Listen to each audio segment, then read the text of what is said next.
Chapter 8. After this David defeated the Philistines and subdued them, and David took Metheg-Ammah out of the hand of the Philistines.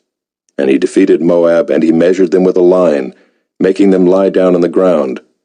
2 lines he measured to be put to death, and 1 full line to be spared. And the Moabites became servants to David, and brought tribute. David also defeated Hadadezer the son of Rehob, king of Zobah, as he went to restore his power at the river Euphrates. And David took from him 1,700 horsemen and 20,000 foot soldiers. And David hamstrung all the chariot horses, but left enough for 100 chariots. And when the Syrians of Damascus came to help Hadadezer king of Zobah, David struck down 22,000 men of the Syrians. Then David put garrisons in Aram of Damascus, and the Syrians became servants to David and brought tribute. And the Lord gave victory to David wherever he went. And David took the shields of gold that were carried by the servants of Hadadezer, and brought them to Jerusalem. And from Beta and from Berothai, cities of Hadadezer, King David took very much bronze. When Toi king of Hamath heard that David had defeated the whole army of Hadadezer, Toi sent his son Joram to King David, to ask about his health and to bless him because he had fought against Hadadezer and defeated him, for Hadadezer had often been at war with Toi. And Joram brought with him articles of silver, of gold, and of bronze. These also King David dedicated to the Lord, together with the silver and gold that he dedicated from all the nations he subdued, from Edom, Moab, the Ammonites, the Philistines, Amalek, and from the spoil of Hadadezer, the son of Rehob, king of Zobah. And David made a name for himself when he returned from striking down 18,000 Edomites in the valley of Salt. Then he put garrisons in Edom.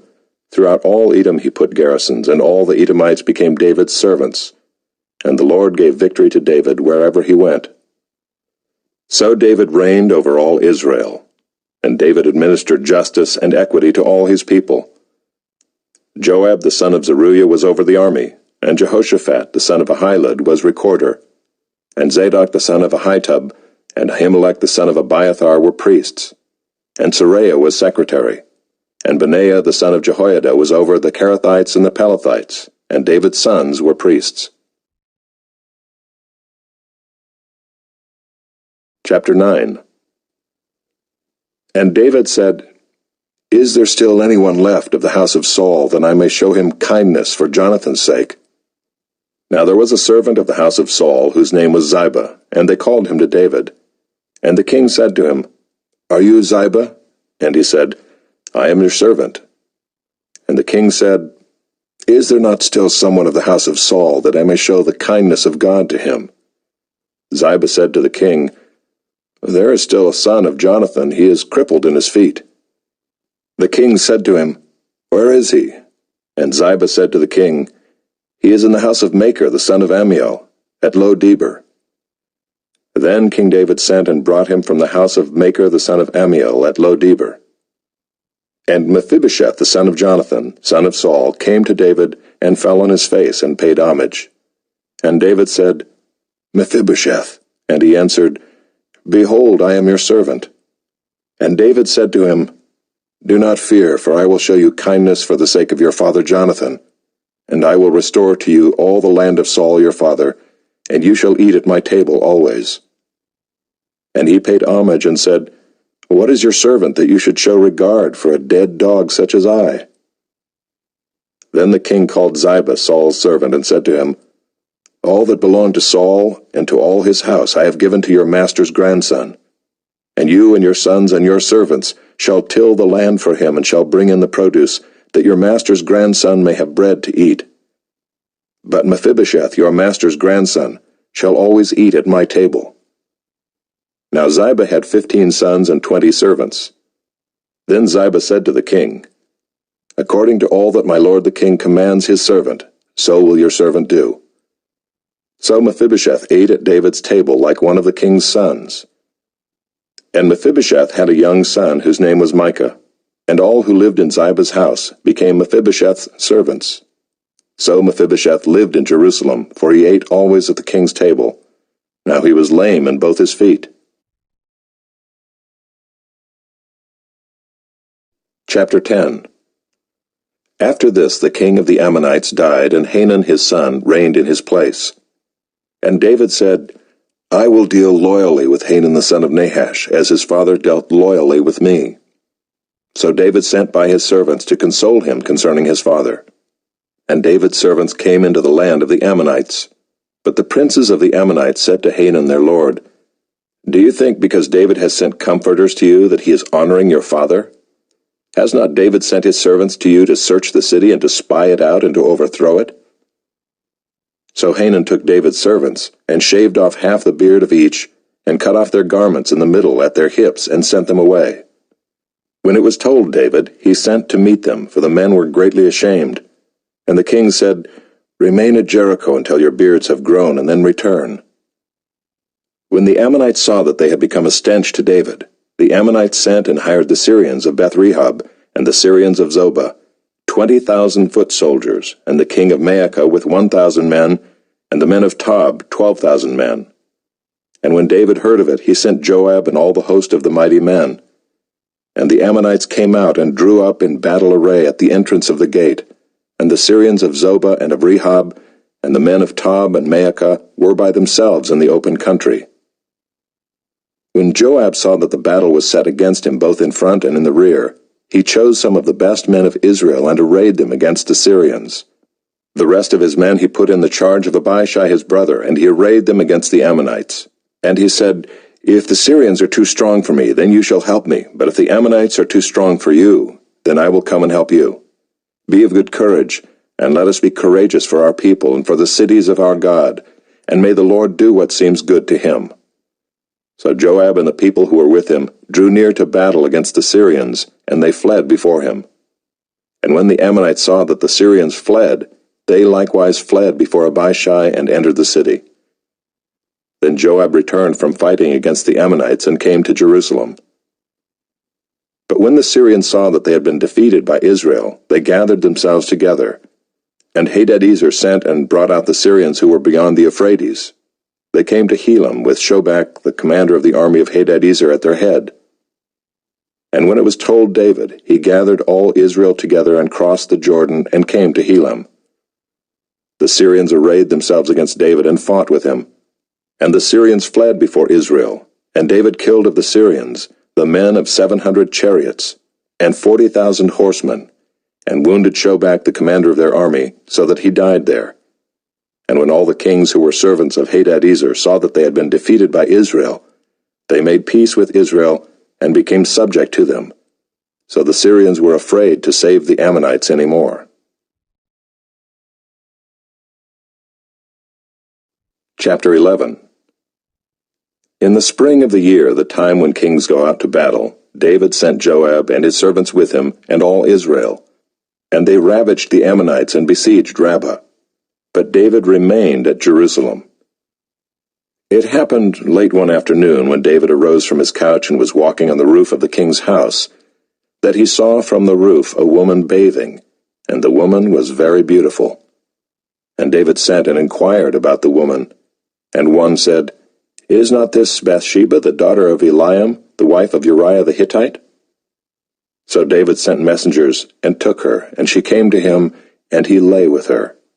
Now she had been purifying herself from her uncleanness. Then she returned to her house. And the woman conceived, and she sent and told David, I am pregnant. So David sent word to Joab, Send me Uriah the Hittite. And Joab sent Uriah to David. When Uriah came to him, David asked how Joab was doing, and how the people were doing, and how the war was going. Then David said to Uriah, Go down to your house and wash your feet. And Uriah went out of the king's house, and there followed him a present from the king. But Uriah slept at the door of the king's house with all the servants of his lord, and did not go down to his house. When they told David, Uriah did not go down to his house, David said to Uriah, Have you not come from a journey? Why did you not go down to your house? Uriah said to David, The ark and Israel and Judah dwell in booths, and my lord Joab and the servants of my lord are camping in the open field. Shall I then go to my house, to eat and to drink and to lie with my wife? As you live and as your soul lives, I will not do this thing. Then David said to Uriah, "Remain here today also, and tomorrow I will send you back." So Uriah remained in Jerusalem that day and the next. And David invited him, and he ate in his presence and drank, so that he made him drunk. And in the evening he went out to lie on his couch with the servants of his lord, but he did not go down to his house. In the morning David wrote a letter to Joab and sent it by the hand of Uriah. In the letter he wrote, "Set Uriah in the forefront of the hardest fighting, and then draw back from him, that he may be struck down and die." And as Joab was besieging the city, he assigned Uriah to the place where he knew there were valiant men. And the men of the city came out and fought with Joab, and some of the servants of David among the people fell. Uriah the Hittite also died. Then Joab sent and told David all the news about the fighting, and he instructed the messenger, "When you have finished telling all the news about the fighting to the king, then if the king's anger rises, and if he says to you, 'Why did you go so near the city to fight? Did you not know that they would shoot from the wall? Who killed Abimelech the son of Jerubbesheth?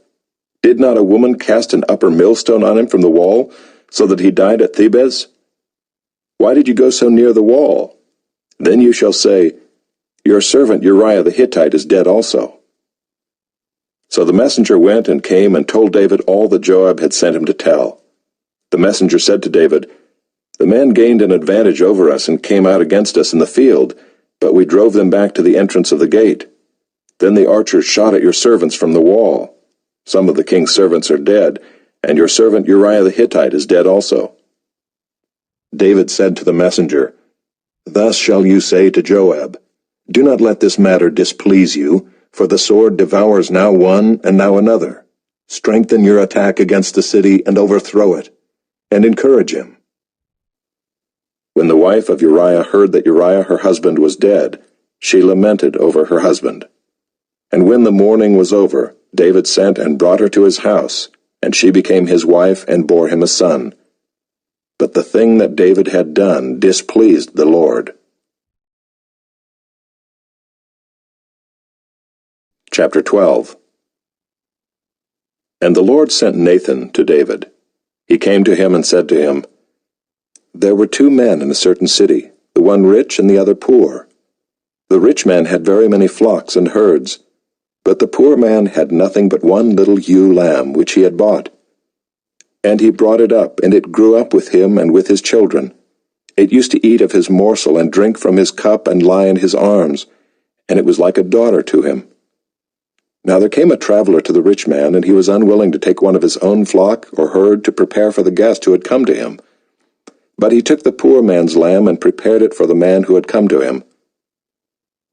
Then David's anger was greatly kindled against the man, and he said to Nathan, 'As the Lord lives, the man who has done this deserves to die, and he shall restore the lamb 4-fold, because he did this thing, and because he had no pity.' Nathan said to David, 'You are the man. Thus says the Lord, the God of Israel, I anointed you king over Israel, and I delivered you out of the hand of Saul. And I gave you your master's house and your master's wives into your arms, and gave you the house of Israel and of Judah. And if this were too little, I would add to you as much more.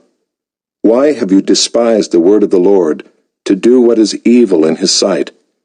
You have struck down Uriah the Hittite with the sword, and have taken his wife to be your wife, and have killed him with the sword of the Ammonites. Now therefore the sword shall never depart from your house, because you have despised me, and have taken the wife of Uriah the Hittite to be your wife. Thus says the Lord, Behold, I will raise up evil against you out of your own house, and I will take your wives before your eyes, and give them to your neighbor, and he shall lie with your wives in the sight of this sun. For you did it secretly, but I will do this thing before all Israel and before the sun. David said to Nathan, I have sinned against the Lord. And Nathan said to David, The Lord also has put away your sin. You shall not die. Nevertheless, because by this deed you have utterly scorned the Lord, the child who is born to you shall die. Then Nathan went to his house. And the Lord afflicted the child that Uriah's wife bore to David, and he became sick. David therefore sought God on behalf of the child, And David fasted, and went in and lay all night on the ground. And the elders of his house stood beside him, to raise him from the ground, but he would not, nor did he eat food with them. On the 7th day the child died. And the servants of David were afraid to tell him that the child was dead, for they said, Behold, while the child was yet alive, we spoke to him, and he did not listen to us. How then can we say to him, The child is dead? He may do himself some harm. But when David saw that his servants were whispering together, David understood that the child was dead. And David said to his servants, Is the child dead? They said, He is dead. Then David arose from the earth and washed and anointed himself and changed his clothes. And he went into the house of the Lord and worshipped. He then went to his own house, and when he asked, they set food before him, and he ate. Then his servants said to him, What is this thing that you have done? You fasted and wept for the child while he was alive, but when the child died, you arose and ate food. He said, While the child was still alive, I fasted and wept, for I said, Who knows whether the Lord will be gracious to me, that the child may live? But now he is dead. Why should I fast? Can I bring him back again? I shall go to him, but he will not return to me. Then David comforted his wife Bathsheba, and went in to her, and lay with her, and she bore a son, and he called his name Solomon. And the Lord loved him, and sent a message by Nathan the prophet. So he called his name Jedidiah, because of the Lord. Now Joab fought against Rabbah of the Ammonites, and took the royal city. And Joab sent messengers to David, and said, I have fought against Rabbah, moreover I have taken the city of waters. Now then gather the rest of the people together, and encamp against the city, and take it, lest I take the city, and it be called by my name. So David gathered all the people together, and went to Rabbah, and fought against it, and took it. And he took the crown of their king from his head. The weight of it was a talent of gold, and in it was a precious stone, and it was placed on David's head. And he brought out the spoil of the city, a very great amount. And he brought out the people who were in it, and set them to labor with saws and iron picks and iron axes, and made them toil at the brick kilns. And thus he did to all the cities of the Ammonites. Then David and all the people returned to Jerusalem.